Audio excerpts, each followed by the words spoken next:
Tony Kinnett. Tony Kinnett. Tony Kinnett. Tony Kinnett. Tony Kinnett. Tony Kinnett. Tony Kinnett. Host of the Tony Kinnett Cast. Let's get down to business.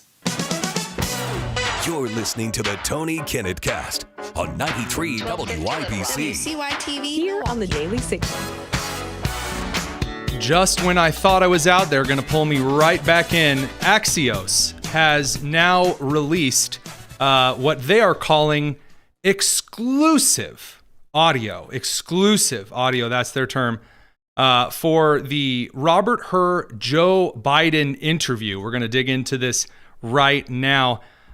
There's quite a bit to look at here. According to Alex Thompson, again, Alex Thompson is the guy you might remember who walked up onto the stage of the White House Correspondents Association dinner just a little bit ago, and admitted, actually our particular coverage of Joe Biden's mental decline, he said we missed some stuff. That was the issue. There were a couple of things that maybe we could have handled a little bit better. Maybe there were some things that we perhaps, just perchance should have done differently. And then Alex Thompson and Jake Tapper made the decision to write a book together. And in this particular book, they alleged that the White House duped the media, and they've had to do all of this incredible, fascinating digging. They had to, do all of this looking around because, the Biden administration wasn't going to tell them that the president of the United States, who, in front of the entire country, died in office and was then dragged around by a couple of strings through the streets, and we were told that he was alive, like the emperor who had no clothes. All of a sudden, Alex Thompson and Jake Tapper want to pretend that they were actually Sherlock Holmes and Watson on the case, finding the exclusive audio like investigative journalists, just for you. And the latest example of this comes in the form of this bit of audio that I remember right after the Robert Hur interview in February of 2024 came out. Robert Hur said, we're not going to indict Joe Biden. I'm not going to recommend President Joe Biden for prosecution for keeping classified documents because the president is a corpse. That was their argument. The president's a corpse, so I mean, come on, he could not stand in front of a jury. That was what was written. And Robert Hur was immediately dragged through the mud as this partisan guy who just wanted to hurt Joe Biden. And yeah, sure, Joe couldn't remember the decade his son died.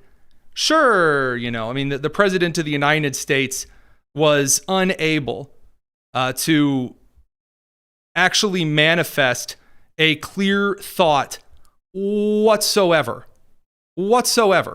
during that entire interview. But hey, good news, everybody. Everything is totally fine.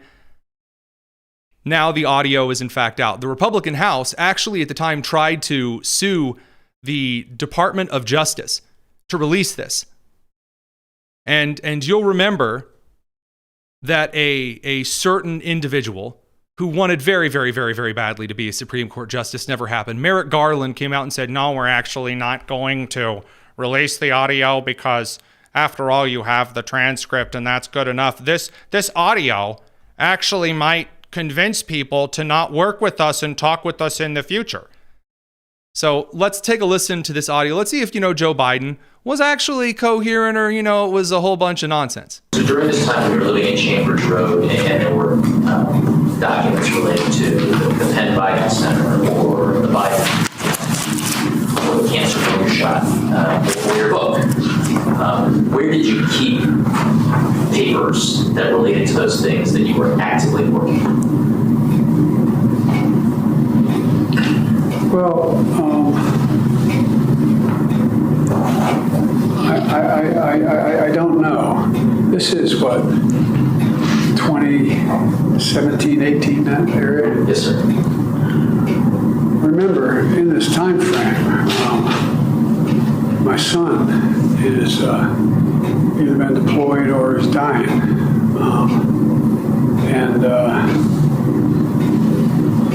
And so it was, and by the way, there were still a lot of people at the time when I got out of the Senate. Oh my goodness, sweet gracious, oh dear God. So Hur asks a question very, very early on there. So during this time, you know, all through the Penn Biden Center or your book, where did you keep that you were actively working? Where did you keep the documents? Essentially is what Hur asked. And so then Biden says, this is what, 2017, 18, that area? So Biden says, remember, in this time frame, my son is either been deployed or is dying. No. 2017, 18, no, not the case at all. And Biden then says it was, and by the way, at the time when I got out of the Senate. What? Now, the left has tried to argue through, again, the reason that the audio wasn't released, you know, because, oh, yeah, there might actually cause someone not to talk to the DOJ. So far, this does in fact match the transcript and the pauses. Because what I said at the time on the show when this came out in February and then later on when the transcript came out was that it was a horrible, terrible, awful idea to just trust in the transcript because it would be in these pauses and the tone of Biden's voice as he's sitting in this interview in October of 23 with Robert Hur that determined whether or not the president was mentally fit whatsoever at all. And it just so happened, oh, I know, just so happens, scratching of the chin, yes, I can't believe it myself. It just so happens that in the case of Joe Biden, who we were told was totally fine, that we were told was wonderful and amazing and everything was fantastic, it just so happens that Joe Biden was just as dead as we asserted he was. We're going to continue listening, see what else the president, at the time when I got out of the Senate. Joe Biden had been vice president of the United States at that point. Again, in 2008 was when Obama won election with Biden at his side. When he got out of the Senate. 27-18, good Lord. Out of the Senate that were encouraging me to run in this period, except the president. It's not a mean thing to say. I mean, he just thought that she had a better shot of winning the presidency than I did. And so I hadn't at this point, even though I'm at Penn, I hadn't walked away from the idea that I may run for office again. If I ran again, I'd be running for president. And so what was happening, though, when did Bo die? May 30th, 2018. Was it 2015 he died? Maybe 2015. I think it's 2015. Or, yeah, I'm not sure the months, but I think it was. Yeah. That's right, Mr. President. And what's happened in the meantime is that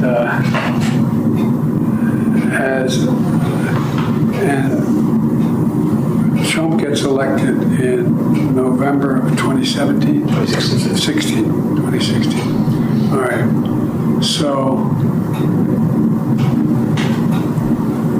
what did I have 2017 here? Reminder, the question that Robert Hur asked, was, where did you keep the documents? That's what the whole interview is about. I was told throughout this entire process, through Washington Post columnists and New York Times columnists and CNN, MSNBC, the morning shows, The View, all of it. I was told that Robert Hur had orchestrated this mean, sinister interview in order to corner Joe Biden into really difficult circumstances. As you can hear from this audio, that the transcript left out some of these long periods of silence and the ellipses, so to speak. You know, the real damnation is going to be in the dots, as was said during the time. We have Joseph Biden here, unable to even answer where he kept the documents because he is meandering down Willy Wonka's magical candy cane forest. The one that Buddy the Elf is describing on his journey to New York. He left office January of 27. Okay. Doesn't even remember when he was vice president. Trump gets sworn in. January. Oh, that's when Trump got sworn in. Yes, the dude had aggressive dementia. Okay, yeah. Has. And in 2017, Bo had passed, and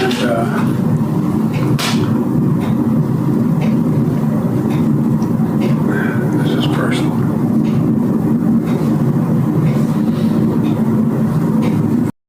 This is personal, he mutters to himself. What are you talking about? This audio in its silence is, again, we're used to hearing Joe Biden at this point of time. Like now in 2025, May 16th, 2025, we are used when Joe Biden speaks, when Joe Biden gets up in front of the country and he starts talking at the various events. For example, when he goes to the BBC interview and he starts talking, we're used to Biden talking like this. I can hear your passion. I can hear your anxiety that the world is changing the way it has. And for a long time you believed, you said, I'm the man who can stop Donald Trump. And you did once.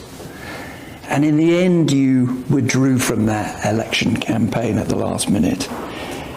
It's a question, you know, lots of people ask you, Mr. President. Did you leave it too late? Should you have withdrawn earlier, given someone else a bigger chance? I don't think it would have mattered.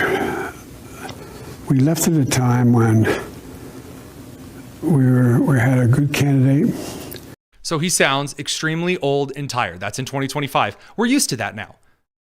And when I say we're used to that now, I mean the glass has in fact been shattered. Okay. We have Biden, who is in fact a dead man walking. And at the time of this particular transcript, this particular interview with Robert Hur, that Axios has now decided they've got this release audio, they're ready to release it. Joe Biden sounds as bad at this particular point. A year and a half ago now, a good year and a couple of months ago that the Robert Hur report was released, and then a month or so after that the official transcript was released, Biden sounded terrible. They tried to play it off as Biden was just in deep thought, thinking, very perplexed. These were short pauses. Merrick Garland said we didn't need the audio for this. It would somehow cripple the DOJ for future interviews, which is bonkers to the fifth degree. And when Congress tried to hold Garland in contempt over that, Garland just said, nah, I don't know. It is the greatest scandal in modern history. It completely overshadows Watergate in every possible way. And here is Axios now coming out with the audio now that it's safe. Now that it's safe, grand. The genesis of the book and the title, Promise Me Dad, was I know you're all close with your sons and daughters, but Bo was like my right arm, and that was my left.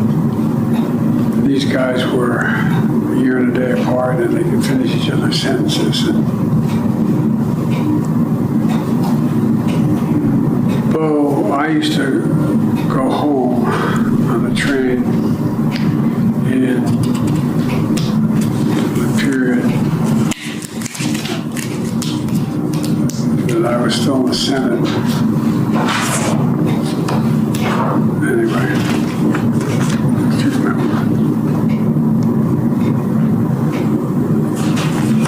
There was not pressure. Bo knew how much I adored him.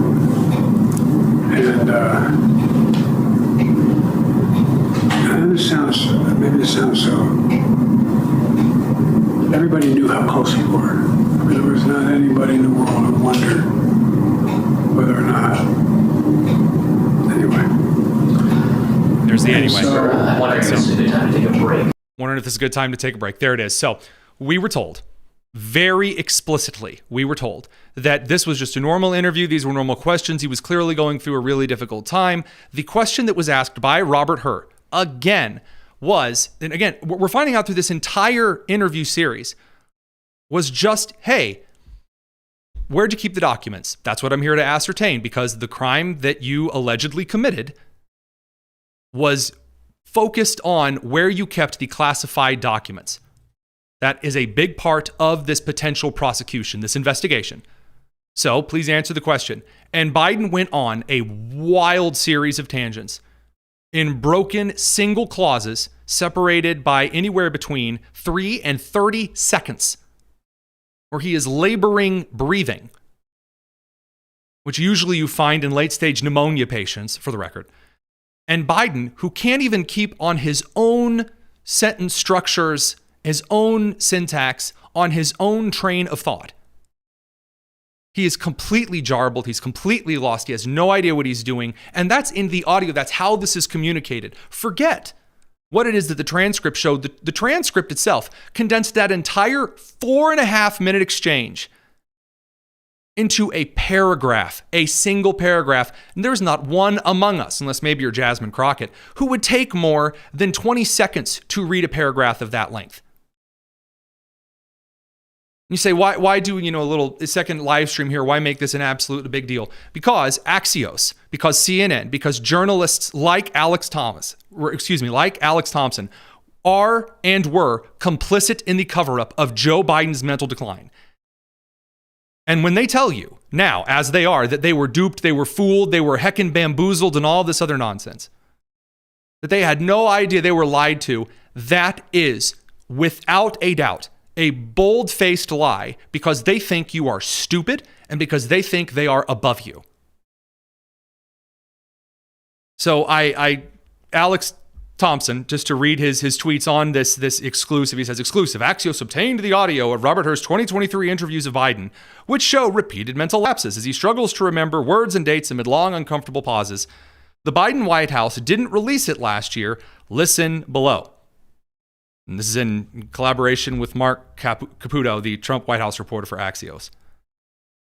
So Thompson goes on to say, the audio shows what the transcript lacks: Biden's dry whisper voice and the long silences as he struggles to speak and remember details. Those were often supplied by his attorneys, who acted as caretakers of his memory. And then there was also the clock in the background as a metronome. And he releases a couple of other answers, a couple of other weird blurbs here in this thread. We'll get those pulled up as well.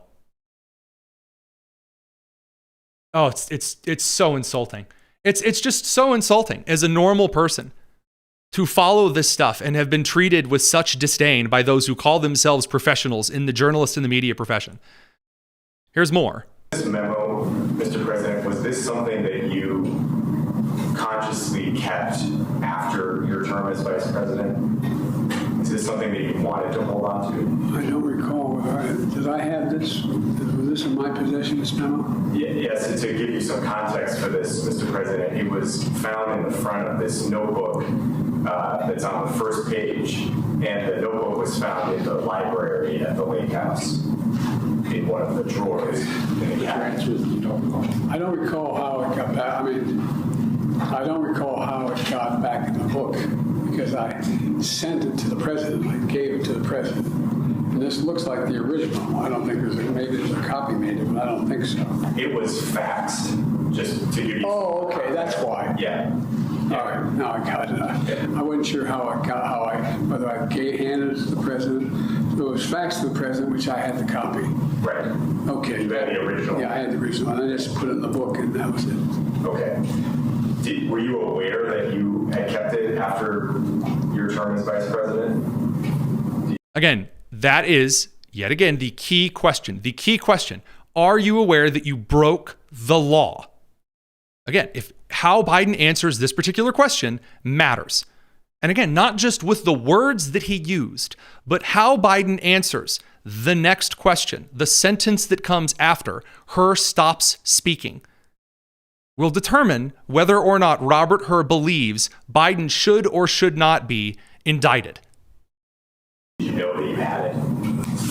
I don't know that I knew, but it wasn't something I would have stopped to think about. The reason I ask is it's been written about. Bob Woodward wrote about it in one of his books. Jules Woodcover wrote about it in his biography of you. So Biden has been caught obfuscating. He's been caught basically giving a runaround. An old answer, just, well, I wouldn't know anything about that. And Hur says, well, these two guys wrote explicitly about you committing this crime. So now Biden has been backed into a corner. By the way, just for the record, Alzheimer patients, when they are backed into mental corners, get extremely angry. Like, remember when Biden did the whole angry stuff? Right before he ended up dropping out of the race in that mysterious Biden is sick shenanigans? So that's the reason I asked, is if it was something that you wanted to hang on to because it was going to be the subject of reporting or history. I don't think it was subject of reporting, but I wanted to hang. I guess I wanted to hang on to it just for posterity's sake. I mean, this was my position on Afghanistan. I've been of the view, from a historical standpoint, that there are certain points in history, world history, where fundamental things change, usually technology. For example, without Gutenberg's printing press, Europe would be a very different place. Literally a different place, because countries would not have known what was happening in other countries, other parts of the country. Think about a stupid idea, a notion. Nixon probably would have been president where he used the television, where he sweated. I mean, sincerely, he was sweating so profusely in that debate. A lot of people thought he won the debate, but he lost the debate because of his demeanor. Which is ironic because this is, again, before the fateful debate between Joe Biden and Donald Trump. So there's a lot of things that I think are fundamentally changing how international societies function. He's completely lost. They relate a lot to technology. Completely lost. And one of the things that I was of the view that a lot has changed in terms of everything from the internet to the way in which we communicate with one another, that has fundamentally altered the ability. I've had this discussion with the press. Mr. President, I'm sorry to interrupt. No, I'm sorry. Anyway, that's what I wanted to do. I It had really- nothing to do with Afghanistan. Okay, that answered my question. And Mark, just really quickly, I promise it'll be brief. I just really would like to avoid, for the purpose of a clean record, getting into speculative areas when the president responded and said, I don't recall. Okay, here's where we have the lawyers, again, taking care of President Biden. In the transcript, this wasn't clearly articulated. We didn't actually see Joe Biden in the official transcript be given all of this courteous caretaking by the lawyers. It sounds, again, very fast-paced because all of these long, drawn-out, awkward silences that are incredibly damning, that a jury would in fact find hard to listen to because of the president's age and clear lack of mental acuity, stability, presence. Here we see his lawyer basically we hear Biden's legal attorneys here going after her, saying, well, hey, you need to remember, that when Biden, he says that he doesn't recall, this means he doesn't know. Intending to keep this memo. You then said, well, might you have thought it was important to keep him, whatever? And he said, well, I guess I could have. His recollection, as I understand it, is he does not recall specifically intending to keep this memo after he left the vice presidency. And I want these questions to be as clearly answered and recorded on the transcript as possible. I think we There you should go. take a break at this point. There we go. I think we should take another break. The lawyers instructed the Biden team as well as the Robert Hur team in how they were to write things down on the transcript. That in and of itself, by the way, depending on who was giving that order, does in fact violate the law.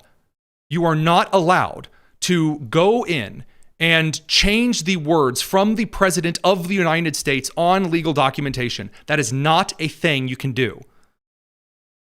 And I would like to ask this one great hip happening question. You and I both know that Joe Biden did not give the orders to the legal team to act in the manner that they did? Who's giving the orders? Who's president of the United States during this time? Is it Jill? Is it Hunter? Is it this kind of disconnected cabinet oligarchy? You know, Bernie Sanders wants to talk about the fighting the oligarchy. There was an actual oligarchy that appeared to be in charge of the United States during the Biden presidency. Who was the president? I've noticed that Alex Thompson and Jake Tapper aren't asking those questions. They're not asking who was the president during this point of history. Right now, they're still milking we were duped. Oh, aren't you mad? I'm mad. Wow, look at the scandal. Look, George Clooney. This is what they're currently up to. The question that most Americans had from March through October was, who is running the country? Who's running this thing? After Trump won the presidential elections, you still had a good amount of time until Trump took office. By that point, Americans were looking forward, but still a sizable portion of the media, the investigative journalists out there who don't work for Axios or for CNN or MSNBC or WAPO or the New York Times or the LA Times, or writers on The Hill, for example, wanted to know who was running the country. And by the way, I would like to point out that through Alex Thompson's little thread, he never asks this question. The last clip that Alex Thompson has uploaded is Biden sounding, as he says, more nostalgic, again, more like a grandparent than a potential defendant who could be accused of hoarding secret papers. I can hear. I'm not even going to play that entire clip here. Biden talking about shooting a bow and arrow in Mongolia and other nonsense like that. What I do want to get to are two commentary tweets that Alex Thompson puts afterward. So in this particular thread. So Alex Thompson writes later, after the Hur report was released, but before we had the transcripts, Biden slammed Hur for asking about when Bo died. Alex says the audio shows that was not true. Here's, again, this initial horrible press conference that Biden decided to do impromptu right after the Hur report was released. There's even reference that I don't remember when my son died. How in the hell dare he raise that? Frankly, when I was asked the question, I thought to myself, it wasn't any of their damn business. There's even reference. Again, did anyone on the Axios team make the point afterward that there was a severe credibility issue with the Biden administration because that was an obvious dishonest point from the president? No, they didn't. Like brief, half attempted little clauses at the ends of sentences in the reporting at this time. Well, again, we're going to get to that because I do have one of Alex Thompson's articles from Axios back during this entire shtick that seems to show a different kind of reporting than would later be found after all of the chaos and the controversy. He also brings this up as kind of his last post in this thread. He says, Kamala Harris also made a point of attacking her. The way the president's demeanor in the report was characterized could not be more wrong. The facts clearly motivated, et cetera, et cetera. Here's the clip he shares of Kamala Harris. And what I saw of that report last night, I believe is, as a former prosecutor, the comments that were made by that prosecutor, gratuitous, inaccurate, and inappropriate. October 7th, Israel experienced a horrific attack, and I will tell you, we got the calls, the president and myself, in the hours after that occurred. It was an intense moment for the Commander-in-Chief of the United States of America. And I was in almost every meeting with the President in the hours and days that followed. Countless hours with the Secretary of Defense, the Secretary of State, the heads of our intelligence community, and the President was in front of and on top of it all, asking questions and requiring that America's military and intelligence community and diplomatic community would figure out and know how many people were dead, how many are Americans. Now, Alex Thompson reports now that Harris made a point of attacking her, again, in contrast to the facts from the transcript and the audio. He now, as a reporter, is presenting this to say Harris also participated in the cover-up. That is the point Alex Thompson is making. On October 6th, 2024, Alex Thompson wrote, quote, Harris vouches for Biden's mental fitness and stamina. Vice President Kamala Harris has full confidence that President Biden has the stamina and around-the-clock clarity of mind to handle the domestic and international crises in front of him, a Harris spokesman tells Axios. Why it matters. Okay. Thompson makes a very, very big deal in a back and forth with me a couple of minutes ago, saying that he is a reporter. A reporter doesn't demand things. A reporter doesn't frame things. A reporter doesn't, the reporter asks, and if they're turned down, well, that's the news. I'm a reporter. I don't call for things, but I did ask for it and was told no.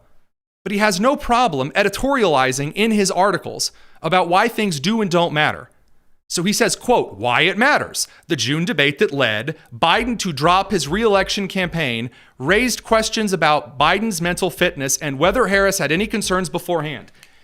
Nowhere in that sentence, nowhere in this article, anywhere, does Alex Thompson point out that Biden's transcript with Robert Hur showed the president was clearly on death's doorstep. Nowhere.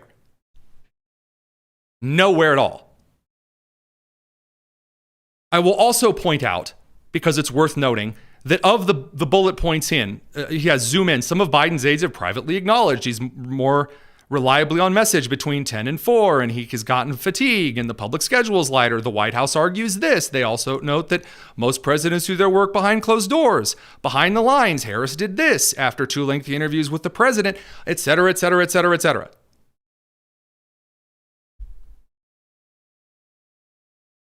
It is ridiculously irresponsible reporting to shove the Robert Hur portion all the way down at the bottom of this article. And additionally, does he cite any Republican leadership? Does he cite Donald Trump, the campaign opposition? Nope. Nothing. Nothing at all. Just very background nonsense stuff. Allow me to give you a couple of the headlines. A couple of the headlines here, because again, they are worth pointing out. A couple of the headlines. From Axios. Behind the curtain, the chaos campaign. Harris border confusion haunts her new campaign. Trump super PAC slams Harris. Harris vouches for Biden mental fitness. Fact checks. All kinds of nonsensical stuff regarding border czar goofiness. Harris border confusion haunts her campaign. Nothing.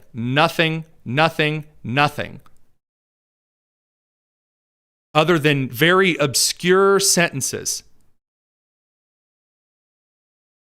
briefly referencing the Hur report. Very, very, very brief. And now they want to come out and tell you, oh, we found this. We were duped, just like the rest of you. I'm just a reporter. I mean, hey, come on.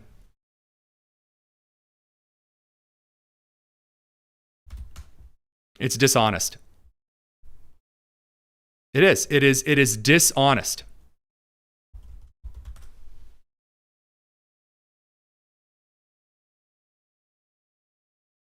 On March 12th, they being Axios released what to know about Robert Hur, a special counsel in Biden classified documents case. Why it matters. Hur released a report detailing findings that raised questions about Biden's mental memory and mental acuity, which Republicans seized on to question the president's fitness to run for election. Hur's background. Hur is a registered Republican. Fantastic reporting. Her versus House. Special counsel behind Biden report faces bipartisan grilling. The way that these things are framed is just absolutely despicable.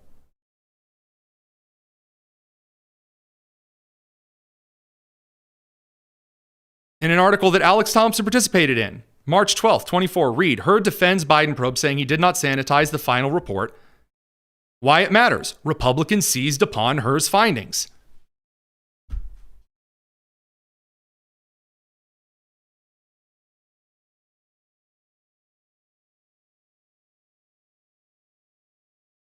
Nothing in this article says anything about President Biden's poor mental performance at all in this, it whatsoever. Oh, the dishonesty. The dishonesty and then the followed pearl clutching. and the media from Axios, CNN, etc., they wonder why all of a sudden no one likes him. Gee. What a surprise. What a surprise. And it's not going to get any better. It's not going to improve anything at all.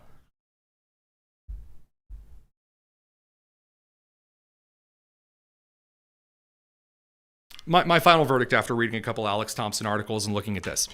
Did Alex Thompson actually go through and mention elements from the Hur report when he was writing clarification? In a lot of his articles, yes. Many of them debatable. Whenever he did, they were casual throwaway lines near the bottom of the article. They were never in the why it matters section of the article. Never in the why it matters section.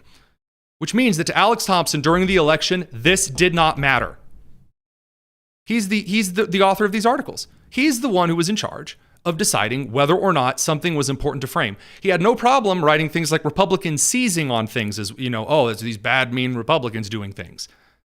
But when it came time to be the reporter then, he was more than happy to push certain things to the bottom of the article, which is in fact a form of bias and editorializing.